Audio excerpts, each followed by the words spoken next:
내용은 이런 겁니다. 이스라엘이 유대인 학살에 앞장섰던 아이히만이라는 사람을요, 전범으로 세우고 이제 재판을 하는 거예요. 그 재판 과정을 정리한 기록이 이 책의 제목이 됐습니다. 한나 아렌트는 그 재판 기록을 찾아가면서 우리들에게 악의 평범성이라는 화두를 던져줍니다. 이 아이히만이라는 사람이 처음서부터 그렇게 악랄하게 유대인을 학살하려고 했던 것도 아니고 애초에 자신이 그렇게 악인이라는 것을 입증할 생각도 또 그 마음으로 시작한 일도 아니었다는 겁니다. 한나 아렌트는 이 악의 평범성을 이렇게 해석을 합니다. 처음에는 엄청나게 충격적인 일이 일상적일 정도로 자주 일어나면 그것이 당연하게 느껴지게 되는 것, 이렇게 이야기합니다. 이 평범하다는 단어에 이미 답이 있듯이 우리도 누구나 그렇게 악해질 수 있다는 걸 그렇게 설명해 가고 있는 겁니다. 그런데 저도 이게 무슨 말인지 어렴풋이는 알 수 있을 것 같아요.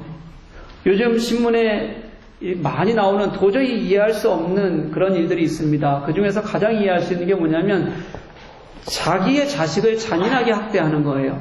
그리고 때로는 죽이기까지 하는 부모들이 있습니다. 저는 이 사람들이 신문에 이렇게 날 때마다 이게 정신병자들이구나 이렇게 생각했어요. 그런데 이 책을 읽고 나니까 이것도 악의 평범성이구나. 처음에는 사회가 그런 걸 자꾸 보면서 조금씩 괜찮아지는 겁니다. 그러면서 아이를 처음 학대할 때는 아마 끔찍했을 거예요. 그런데 계속 한 번 했던 것이 두 번이 되고 세 번이 되면 마음의 가책이 어떻게 돼요? 점점 적어지게 되고 그리고 정도는 심해지면서 그게 악이라는 인식 자체를 못하게 된 것이 아니었을까라는 생각을 한번 해보게 됩니다. 요즘 계속 언론에서 나오고 있는 성폭력 관련 이야기도 권력이라는 게 얼마나 괴물 같은 악의 평범성을 지니고 있는지를 잘 보여주는 것이기도 합니다. 국민이 버젓이 보고 있는데도 아랑곳하지 않는 뻔뻔함들이 권력 속에는 있어요. 거기에는 어김없이 권력이 있고요. 그 권력들은 어떤 생각을 하냐면 결국은 권력을 가진 사람이 이긴다는, 그래서 점점 더 그 악을 보편화시키고 평범화시키는 것 같다는 느낌이 듭니다. 처음부터 괴물이 아니었고요. 처음에는 악이 일하기 시작하는 거예요. 근데 사람들이 그 악에 동조하는 겁니다. 눈 감아주는 거예요. 그러고 나다 보니까 그것이 점점 더 어떻게 돼가요? 괴물이 되어서 누구도 건들 수 없는 그런 상태가 되어가고 있다는 겁니다. 그러면서 이 한나 아렌트라는 사람이 그럼 우리는 어떻게 이 악의 평범성에서 돌아설 수 있는가? 그 해답을 제시하는데 이렇게 제시해요. 나 중심에서 벗어나서 다른 사람들과 더불어 사는 거다. 다른 사람의 삶을 중심에 두고 나를 관조할 수 있는 것, 그래야 이 악의 평범성에서 벗어날 수 있다. 이렇게 설명해요. 여러분, 이게 가능한 일이에요? 제가 이 해답을 접하는 순간 제가 느낀 게 뭐냐면요. 그래, 이게 가능할 수 있다. 이게 가능할 수 있는 방법은 근데 유일하게 어디에밖에 없다? 교회에밖에 없다. 이런 생각이 제가 들었습니다. 희망이 교회에 있다는 거예요.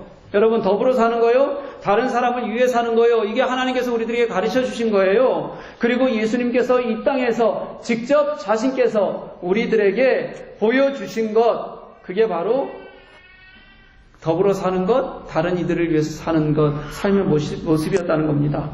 다른 것으로 가능할까? 우리가 어떻게 시스템으로 만들어갈 수 있을까? 아닌 것 같습니다. 십자가의 가치가 깨달아질 때만 가능한 것 같아요. 그래야지만 내가 아니라 다른 누군가를 위해서 내가 먼저 마음 쓸 수 있게 되는 겁니다. 그들을 이해할 수 있게 되는 거예요. 그래야지 우리는 그 삶을 살 수 있게 된다는 생각이 들었습니다.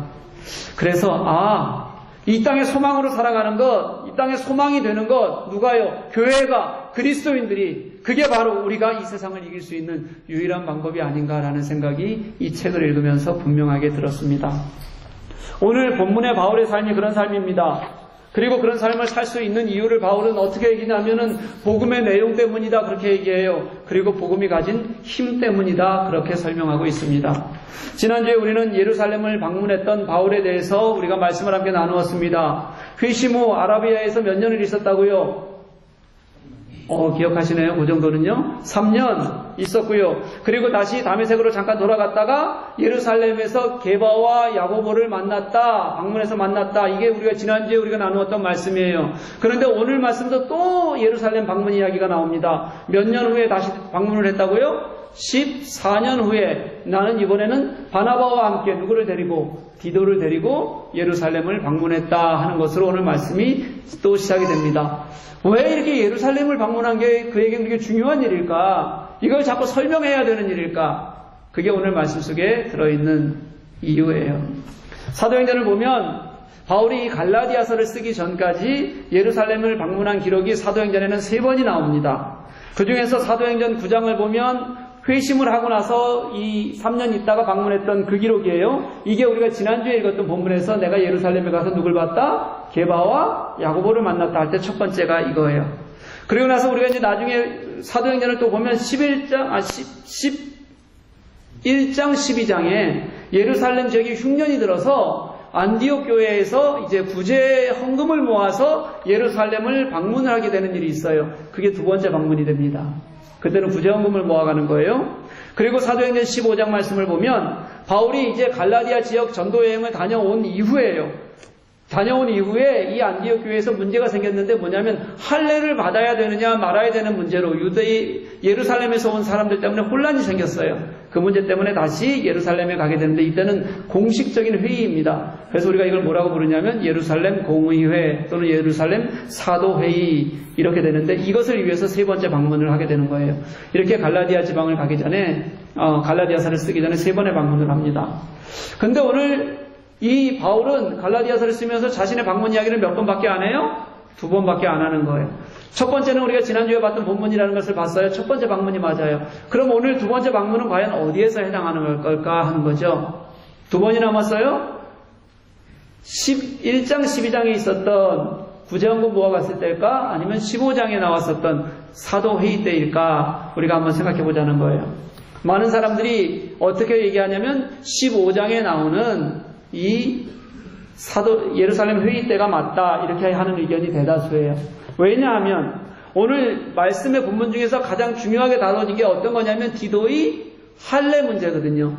근데 15장에 있었던 이 예루살렘 회의도 무슨 문제 때문에 회의가 열렸어요? 할례 문제 때문에 회의가 열렸어요. 이게 일치하는 걸 보니까 세 번째 방문 얘기를 여기서 두 번째로 그냥 표현하는 거다라고 얘기하는 학자들이 가장 많아요. 그런데 소수 의견으로요.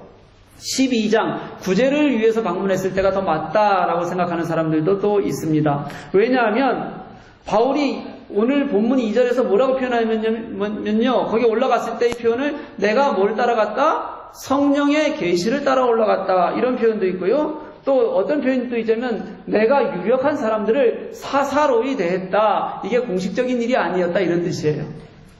이런 표현이 나오는 걸 보면 15장 예루살렘 회의는 공식적인 회의였거든요. 공식적인 회의에 그냥 불러서 갈 수밖에 없어서 간 거기 때문에 성령의 계시를 따라갔다거나 아니면 그들과 사사롭게 대했다라고 얘기하는 게 잘 맞지 않는다. 그러니까 내용은 비슷한 내용으로 같이 이야기가 되어 있지만 그게 아마 12장의 구제헌금 가지고 갔다가 이런 얘기가 됐을 거다. 더군다나 디도 얘기를 하는데 봐요. 이 디도 얘기가 굉장히 개인적으로 얘기하는 것 같이 공식 회의에서 결정된 것이 아닌 것처럼 보이지 않냐. 그러니까 이거는 언제 얘기다? 12장의 얘기다. 이렇게 얘기하는 사람들도 있어요. 어때요 여러분? 둘 다 그럴싸한가요? 관심이 없죠. 그럴싸하긴. 바울이 말하는 시간도 마찬가지입니다. 둘 다 연관성이 있어요. 몇 년 후에 갔다고 오늘 본문에서 얘기하죠? 14년. 근데 이게 유대인들이 시간을 계산하는 방법이 두 가지예요. 어떤 사건이 있으면 이 사건에서부터 시작해서 이때도 몇 년, 여기 때부터 시작해서 이때 몇 년 이렇게 기록하는 방법이 있어요. 또 하나는 이때 몇 년, 여기서부터 시작해서 여기가 몇 년 이렇게 기록하는 방법도 있고요. 이 사건을 처음서부터 시작하는 걸로 하면 12장이 맞아요. 왜냐하면 여기 보시면 회심하고 아라비아에서 몇 년 있었다고요? 3년 있었어요. 그러다가 예루살렘에 방문했다가 바로 도망을 가서 어디에 있게 되냐면 다소, 고향에 가서 몇 년을 있냐면 10년을 있어요. 그리고 안디옥으로 누가 불러가냐면 바나바가 불러가서 안디옥 교회를 몇 년을 섬겼냐면 1년을 섬겨요. 그럼 총 몇 년이에요? 14년. 그리고 나서 이제 예루살렘으로 간 것이 12장 이야기예요. 딱 14년이죠. 그러면 15장에 나오는 것은 말이 안 되냐? 돼요. 어디서부터 얘기하게 되냐면 처음 갔다 왔으니까 그때서부터 14년 계산하면 예루살렘 처음 갔다 온 것부터는 여기도 14년이에요. 어떻게 계산하냐면 다소에서 예루살렘 갔다 다소로 내려갔죠? 10년. 그리고 다시 안디옥 가서 몇 년을 가르쳤다고요? 1년. 그리고 나서 어딜 다녀왔어요? 전도 여행. 1차 선교 여행인 갈라디아 지방을 다녀오고 나서 그때가 2년 반이니까 약 이것도 몇 년이에요? 14년. 네. 이렇게 생각하면 둘 다 어떻게 생각해도 맞는다. 이렇게 생각해도 될 것 같습니다. 여러분 이게 뭐가 이렇게 중요하다고 이렇게 제가 표까지 만들어갖고 그렇죠? 저는 신학을 하니까 이게 되게 중요해요. 왜냐하면 이게 왜 이런 배경에서 이런 얘기가 나오게 됐을까 정확히 이해하는 게 필요하지만 어차피 여러분들은 기억도 못할 텐데 그죠? 기억해요? 지워보세요 한번 이거. 없어요. 딴 화면으로 바꾸고 못 바꿔요 딴 화면으로? 네, 그러면 여러분 12장이 어떻게 해서 14년이라고요? 아라비에서 3년, 다소에서 10년, 안디옥에서 1년. 야, 훌륭하십니다. 적었어요? 아, 이게 지금 우리 설교 요약하시는 분들이 있어서 이렇구나. 네. 설교 요약할 때 이런 거 적어놓으면 되게 좋아요. 칸을 많이 차지하거든요. 네. 그래서 저는요, 어떤 것이라도 괜찮은 것 같아요. 뭐 이것이냐 저것이냐 안 싸워도 될 것 같아요. 왜냐하면 제가 본문을 읽다 보니까 이것이든 저것이든 바울이 말하려는 핵심은 이게 둘 다 어떤 것이라도 변하지가 않더라고요. 똑같더라고요. 상황이 같아요. 그게 공식적인 것이었던 사사로운 것이었던 아니면 12장의 방문이건 15장의 방문이건 하고 싶은 말은 단 하나인데 그게 뭐였냐면 하나님의 복음이 예수 그리스도의 복음이 훼손되어서는 안 됩니다. 이 얘기를 하고 싶은 거예요. 2절에서 명확히 그렇게 밝히고 있거든요. 내가 이방 가운데서 전파하는 복음을 그들에게 제시했다. 유력한 자들에게 사서로야 한 것은 뭐라고 얘기하냐면 내가 다름질하는 것이나 다름질한 것이 헛되지 않게 하려 함이라. 아멘. 예루살렘에 올라가서요. 바울이 유력한 자들에게 자신이 전했던 이방인들에게 전했던 복음이 무엇인지 설명할 수밖에 없었어요. 그런데 그 유력한 자들이 나중에 우리가 다음에 읽을 본문을 보면 8, 9절에 이름이 나오는데 베드로, 야고보, 요한 이런 사람들이에요. 그들에게 자신이 전했던 복음을 설명한 이유가 뭐였냐면 내가 지금까지 달림질하고 있는 것 뭐예요? 내가 지금까지 전하고 있는 복음 그리고 내가 다름질한 것 뭐예요? 내가 지금까지 전했던 복음 이게 헛되게 되면 안 된다는 거예요. 복음이 헛되게 되면 그럼 생명을 잃으니까 그게 유일한 이유였다는 거예요. 너무 간단하죠, 여러분? 바울은 죽어라 하고 복음을 전하는데 늘 유대인들이 구원은 하나님의 백성만 받는 거다. 그러니까 너희들 다 좋아, 예수 믿는 것 좋은데 그래도 하나님의 백성이 되려면 너희들이 뭘 받아야 돼? 할례를 받아야 돼 라는 뿌리 깊은 유대 사상, 이 유대 전통이 걸림돌이 됐어요. 그러다 보니까 이 사람들은 어떻게까지 생각했냐면 사도들은 유대인들에게만 전하니까 할례 받아라 말아라 그런 얘기 할 필요가 없어요. 그럼에도 불구하고 뭐라고 얘기하냐면 사도들이 전하는 베드로의 복음하고 바울이 전하는 바울의 복음이 다른 거야. 사람들이 그렇게 얘기하기 시작했다고요. 여러분 복음이 두 개일 수 있어요? 없잖아요. 그런데도 불구하고 자꾸 흔들리고 전해진 복음마저 헛된 것처럼 그렇게 되어버리는 위기가 오니까 그래서 생명을 잃지 않겠다고 바울은 예루살렘에 있는 제자들에게 그것도 유력하다는 제자들에게 찾아가서 내가 전한 복음이 이거다. 너희들 이것을 가지고 합의를 좀 해줘라 라고 이야기할 수밖에 없었던 거예요. 우리가 다음에 읽을 본문인 6절 말씀을 살짝 한번 보면 이렇습니다. 유력하다는 사람들 중에 내 복음에 다른 어떤 것을 더해야 된다고 말한 사람이 없었다. 무슨 뜻이에요? 결국은 그들이 내 복음을 어떻게 해줬다는 얘기예요? 인정해줬다 이런 뜻이에요. 그래놓고 그 가운데 괄호가 있어요. 괄호에다 뭐라고 얘기하냐면 그들이 아무리 유력해도 나와는 상관없는 일이다. 하나님께서도 그들이 유력하다는 것을 보고 복음을 결정하는 것은 아니다. 이렇게 덧붙이는 거예요. 그렇게 덧붙이면서 그들이 나의 복음도 어떻게 줬다? 인정해줬다. 바울이 지금 그래요. 사도들이 가진 영향력, 복음에 있어서의 그들의 영향력을 지금 인정하지 않을 수가 없는 상태, 그렇다고 해서 나는 거기에 매인 것도 아닌 상태, 이 2절에도 그렇고요, 6절도 그렇고 바울의 처지가 정말 애매해요. 이러지도 못하고 저러지도 못할 때가 되게 많은 거예요. 지금 그런 상황이에요. 그것도 뭐 때문에요? 복음 때문에. 여러분 불쌍해 보이지 않습니까 좀? 안 불쌍해 보여요? 저는 바울이 좀 불쌍하다는 생각이 들었어요. 제가 이럴 때가 많거든요. 여기서 치고 저기서 치어서 뭐 여기서 얘기하면 여기서 그냥 막 불 붙듯이 뭐라 그러고 여기서 얘기하면 저기서 뭐라 그래서 참 불쌍하다. 여러분 생각 한번 해보십시오. 그렇게 복음의 열정을 가진 바울이 그 복음 예수님께로부터 받았으면 됐잖아요. 그리고 그가 회심할 때 예수님께서 아나니아를 통해서 너는 이방을 위해서 부름받았다. 예수께서 직접 사도로 그렇게 사명을 주셨으니 됐잖아요. 그리고 나서 사도 바울은 어떻게 했어요? 자기가 다 포기했어요. 복음만을 위해서 모든 것을 쏟아부었습니다. 정말 그 외에 다른 것들은 하나도 자기의 유익을 구치 않았어요. 진짜 단 하나도요. 그만하면 됐잖아요, 여러분. 그럼 인정해줘야 되지 않겠어요?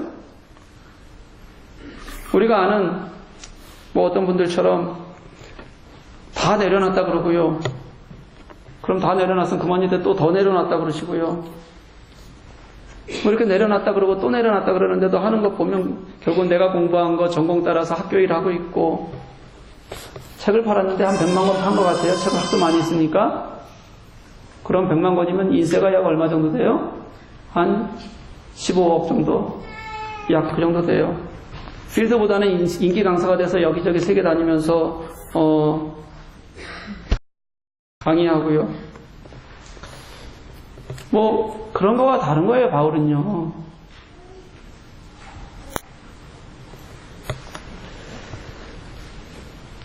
이 바울은 진짜 자기가 내려놓을 수 있는 건 다 내려놨어요. 붙들고 있는 게 없어요. 평생 정말 돌에 맞아가면서 배 타고 다니면서 죽을 고비 넘겨가면서 그 죽을 고비를 넘기는데 후퇴해 본 적이 없어요. 내가 계획했던 것들 지나서 성령께서 너 가라고 밀면 억지로라도 따라갔다고 해요, 여러분. 그러면서 그가 전하고자 했던 게 유일하게 뭐예요? 이방인을 위한 예수 그리스도의 복음이었어요. 그런데 그가 그 전했던 복음, 전할 복음이 헛된 것이 될 것처럼 보이니까 그러니까 이제 나는 애매해도 괜찮다는 거예요. 내 꼬라지가 이렇게 돼도 괜찮다는 거예요. 이러지도 못하고 저러지도 못하지만 그럼에도 불구하고 나는 복음 때문에 그거 감당하겠다는 겁니다. 왜요? 복음이 버려지면 영혼을 잃게 되니까요. 사랑하는 교회 여러분, 복음 때문에 좀 양보하면 안 되겠습니까? 성도라면 생명 때문에 좀 한 발 물러서는 것 안 되겠습니까? 진짜 예수 때문에 내가 꺾이는 은혜 여러분들 경험하면 안 되겠습니까? 저는 그게 진짜 은혜라고 생각해요. 바이블 코드에서 요즘 사도행전을 우리가 공부하고 있는데요. 복음이 예루살렘에서 온 유대와 사마리아로 퍼져나갈 때, 그리고 또 온 유대와 사마리아에서 또 땅끝으로 퍼져나갈 때 모든 길목에는 뭐가 있냐면 순교하는 순교의 기록들이 나와요. 여러분, 복음이 그렇게 전해지는 겁니다. 그냥 전해지는 게 아니라요. 여러분, 관계하는 거 힘드시죠? 사람과의 관계요. 보면 나만 맨날 손해보는 것 같아서 속상할 때 많죠? 너무 힘들어서 여러분 울고 싶을 때 분명히 있을 겁니다. 목사님, 언제까지 참아야 되는 거죠? 언제까지 기다리면 되는 거예요? 제가 그렇게 대답합니다. 그게 생명을 위한 일이면, 그게 복음을 위한 일이면, 그래서 진짜 그 사람 살릴 수 있으면, 그래, 조금만 더 참읍시다. 조금만 더 합시다. 끝까지 한번 해봅시다. 저는 우리 그리스도인들을 믿습니다. 저는 우리 교회 성도들을 믿습니다. 우리가 그런 자리에 서는 거예요. 그런데 오늘 말씀을 보니까 그렇지 못한 사람들이 있어요. 그냥 아예 자기의 의 때문에 복음을 헛되게 만들려는 사람들이 있어요. 바울이 자신을 꺾은 것도 바로 그런 사람들로부터 복음을 지키고 싶어서예요. 차라리 내가 꺾으면 복음이 지켜지니까. 4절 말씀을 보니까 이렇게 말합니다. 가만히 들어온 형제들이 있었다. 형제들이라고 말하는 걸 보니까 뭐냐면 그들도 그리스도인이에요. 근데 무슨 형제들이라 그래요? 거짓 형제들이라고 말하는 걸 보니까 그들이 가지고 있는 복음은 바른 복음이 아닌 것이 분명해요. 그리고 그들이 한 일을 이렇게 기록합니다. 그리스도 예수 안에서 우리가 가진 자유를 엿보고 우리를 종으로 삼고자 함이로되. 여러분, 예수 안에 있으면 어때야 된다고요? 자유해야 되는 겁니다. 우리는 어떤 죄의 속박으로부터도, 우리의 구원을 올가면은 어떤 것으로부터도 우리는 자유한 거예요. 그러니 당연하게도 율법에 굴복하지 않습니다. 할례의 문제에 매이지 않습니다. 구원의 문제에 있어서는 어떤 것도 우리를 예수 그리스도로부터 끊을 수 없습니다. 사랑하는 여러분, 우리가 예수 믿으면서 가장 중요한 게요, 우리 구원에 어떤 벽도 없다고 여러분 확신하시기를 소망합니다.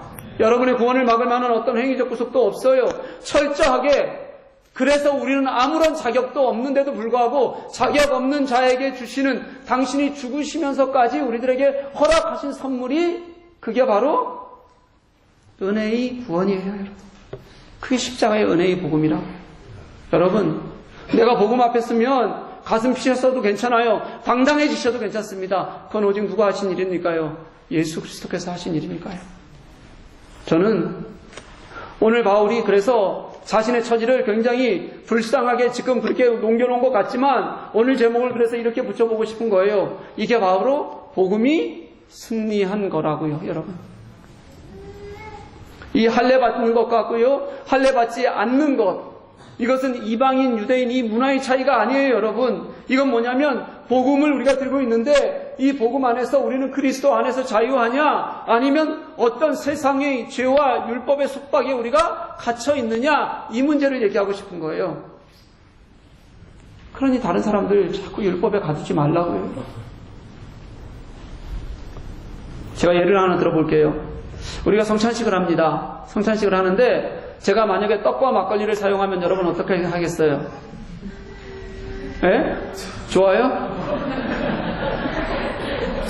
다시 이렇게 질문해 볼게요. 이게 복음의 문제예요? 아니면 복음의 문제 아니에요, 여러분? 이게 복음의 문제예요? 떡과 막걸리가요? 아니에요. 네. 왜 굳이 막걸리를 사용해야 되는가? 목사님 이상한 거 아닌가? 따질 수 있어요. 논란 가질 수 있습니다. 성찬을 할 때 어떤 성찬 사람들은 성찬을 이렇게 여기는 사람들이 있어요. 우리가 성찬을 하면서 예수 그리스도와 함께 기쁨과 화목을 느끼는 거다. 그렇게 예수님과 하나 되는 거다. 기쁨과 화목으로. 그런 사람들은 떡과 막걸리로 성찬하시는 분들이 있어요. 제가 없는 예 가져온 게 아니에요. 근데 또 이렇게 전통적으로 생각하는 분들이요, 예수님의 피와 살을 우리가 기억하고 기념하는 거다. 그러면 그렇게 하기가 어렵겠죠. 이거 갖고 논쟁할 수 있어요. 여러분, 제가 재밌는 거 하나 알려드릴까요? 독일 교회는 성찬식을 뭘로 할까요? 어떤 포도주로요? 백포도주로 해요, 여러분. 이거 괜찮아요, 여러분? 그러면 독일 교회도 복음이 없는 거예요? 결론이요, 우리가 그거 가지고 치열하게 싸울 수 있어요. 논쟁할 수 있습니다. 그래서 합의의 과정 찾아갈 수 있어요. 저는 다 괜찮다고 생각해요. 그런데 복음의 문제 아니라고요, 여러분. 왜냐하면 누구도 적포도주로 성찬을 해야 구원을 얻는다고 말하지 않기 때문이에요. 이게 그 여러분 기준이라는 거예요. 사랑하는 여러분, 잘 우리가 깨달았으면 좋겠어요. 구원에는 십자가에 나타난 하나님의 은혜 외에는 다른 것이 섞이면 그게 바로 다른 복음이라고요, 여러분. 그것보다 더 중요한 것이 생기고, 그래서 복음이 자유한 것을 올가매기 시작하면 그게 바로 다른 복음이라고요. 성경이 오늘 사도 바울이 우리들에게 그렇게 말씀해 주는 거예요. 바울은 3절에서 이렇게 말합니다. 디도에게 억제로 할례를 받게 하지 않았다. 그리고 5절에는 이렇게 말해요. 이는 복음의 진리가 항상 너희 가운데 있게 하려는 거다. 두 개를 연결해 놨는데, 디도에게 할례를 받지 않게 했던 것은 뭐다? 복음의 진리가 진짜라는 것을 너에게 뭐 하고 싶은 거다? 확인시켜주고 싶은 거다. 뭐예요? 매이지 말아야 된다. 할례에 매이지 않는 게 진짜 복음이다. 이거 내가 확인시켜 주려고 끝까지 하는 거예요. 그럼 사도 바울이 욕심 때문에 그럴까요? 그렇지 않아요. 유대인이었던 누구에게는요, 디모데에게는 너 그냥 할례 받아라, 그렇게 얘기했던 사람이에요. 기준이 없는 게 아니라 닥친 기준에서 복음을 어떻게 지켜갈 것인가, 그게 사도 바울에게 더 중요했다고요. 바울은 어떤 희생을 치르더라도 예수 그리스도의 복음을 지키겠다고 그렇게 지금 선언하고 있는 겁니다. 바울은 그래서 이 복음의 승리를 위해서 구차한 변명하는 거예요. 워낙 다르거든요. 이 유대인의 전통을 떠나서 이방인에게 복음을 전하려면 정말 여기에는 전통이 아닌 예수 그리스도로만 말미암는 구원에 대해서 확실히 가르쳐야 돼요. 안 그러면 헷갈려요, 여러분. 복음이 왜곡이 돼요. 그런데 또 그 복음을 위해서, 그 복음을 지키기 위해서는 형식적으로라도 사도들에게 와서 고개를 조아려야 되는 상황. 이게 지금 사도 바울의 상황인 거예요. 사도 바울은 그렇게 자신을 꺾은 후에 그 대신 이렇게 선포하는 겁니다. 나는 꺾였지만, 그래서 어쩌면 여러분들이 보기에 내 글은 초라해 보일지 모르지만, 그렇지만 하나님의 복음은 승리했습니다. 이게 진짜 복음입니다. 예수 그리스도의 복음을 지키고 그 복음의 생명력을 저는 끝까지 살아가겠습니다. 이렇게 고백하는 거예요. 제가 신학대학을 갔어요. 그런데 거기에 가니 처음에 좋은 게 아니라 고민이 깊어졌습니다. 제가 고등학교 때까지 알아왔던 신앙, 그리고 학교에 가서 배우는 신학, 이 사이에 간극이 너무 큰 거예요. 진짜 심각하게 갈등이 생기기 시작했어요. 그래서 학교에 가는 것보다 말씀을 붙들고 씨름하는 시간이 제게 되게 많아졌습니다. 말씀 갖고 씨름했어요. 그런데 어느 날 길을 가다가 하나님께서 갑자기 밝은 빛이 비치더니 만종아 나는 내가 고민하는 예수니라 라고 체험을 제가 했을 리가 있겠어요? 저는 그런 체험이 없습니다. 대신에 이런 은혜를 주셨어요. 진짜 말씀을 파고들고 그 말씀에 빠져 있다가 깨닫게 된 게 있어요. 신앙과 신학이 간격이 있는 게 아니구나. 그게 차이가 있었던 것이 아니라요. 바보 같게도 그때까지 제가 복음이 무엇인지 그 복음의 깊이를 제대로 깨닫지 못했기 때문에 그래서 작은 것에도 흔들리는 거였다라는 것을 분명히 깨닫게 됐어요. 다시 말하면요. 예수 그리스도의 십자가의 은혜로 말미암는 은혜가 있었다고 생각했는데 그게 진짜 내용이 무엇이었는지 어떤 것이었는지 그게 있으면 왜 어떤 것에도 흔들리지 말아야 되는지 이게 내게 없었던 거예요. 그걸 아니까 너무도 명확해지더라는 거예요. 사랑하는 교회 여러분, 복음은 시간이 지나도 달라지지 않습니다. 오늘 말씀이 그렇습니다. 2000년이 흘렀잖아요. 이 땅의 모든 것이 2000년이 흐르면 변해요. 변하지 않는 것이 있다면 그게 이상할 겁니다. 그런데 여러분, 너무도 제가 소름이 끼치는 게 2000년 전 바울의 복음과 그리고 베드로의 복음이 같은 거예요. 그리고 시간이 흘러서 지금 우리가 보고 있는 이 복음이 2000년 전에 그들의 복음이나 지금이나 어떻다고요? 동일하다는 거예요. 시간만이 아니라 이게 어떤 땅이거든요. 처음에 이 복음이 시작되었던 이스라엘, 그 예루살렘, 또 복음이 꽃을 피웠던 로마, 그리고 온 땅 곳곳에서 복음의 내용이 흐트러지지 않고 동일하게 지금까지 살아있다는 걸 여러분 어떻게 생각하세요? 중간에 복음이 왜곡된 적이 없었을까요? 복음이 뿌리치 흔들린 적은 없었을까요? 있었어요. 중세시대가 그랬고 저는 지금 우리가 살고 있는 이 자본주의 시대 만문 때문에 이 복음이 흔들리는 그런 시대라고 생각해요. 그럼에도 불구하고 그때마다 복음 때문에 자신들을 헌신한 사람들, 희생한 사람들, 그 복음 때문에 내가 죽어도 괜찮겠다고 생각하는 사람들도 있었고 하나님은 그들을 사용하셔서 다시 복음을 제자리로 돌려놓으시고 복음의 생명력을 우리들에게 주셨다고요. 이게 바로 바울이 지키고 싶어 했던 복음이에요. 바울은 그걸 위해서 자기를 꺾었고 그리고 분명하게 선언합니다. 복음은 승리합니다. 사랑하는 교회 여러분, 저는 여기 있는 우리 모두가 승리한 복음, 참 복음, 예수 그리스도의 은혜로 말미암는 그 복음만을 깨달아 알기를 간절히 소망합니다. 내 안에 있는 나를 닫혀있게 만드는 어떤 마음도 복음으로 우리가 내려 놓아지고 녹아질 수 있기를 간절히 소망해요. 그게 가능하다고요. 그게 복음의 능력이라고요. 그래서 그 안에서 우리가 자유와 기쁨을 맛보고 사는 겁니다. 누구도 다른 누구에게 예수 그리스도의 복음 외에 어떤 것도 들이대지 말아야 합니다. 아무리 내가 옳은 것 같아도 구원의 은혜를 찾게 만드는 것은 어리석은 일입니다. 그게 성령을 방해하는 일이기도 합니다. 앞서 제가 말씀드린 악의 평범성이요. 저는 그걸 그냥 한마디로 세상 이렇게 말하고 싶어요. 그게 세상이라면 그 세상을 이기는 힘은 오직 복음에 있습니다. 복음이 여러분의 생명을 살리신 것을 믿습니까? 그럼 그 복음이 여러분의 삶을 살릴 수 있기를 간절히 소망합니다. 우리가 왜 져요, 여러분? 우리가 왜 세상에 무너집니까? 여러분, 그러지 말고 우리 복음 때문에 양보하고 서로 중보하고 서로 세우고 그 가치 안에서 진짜 그리스도인의 빛을 발하는 그런 저와 여러분 되실 수 있기를 주님의 이름으로 간절히 소망합니다. 우리 함께 찬양하실게요.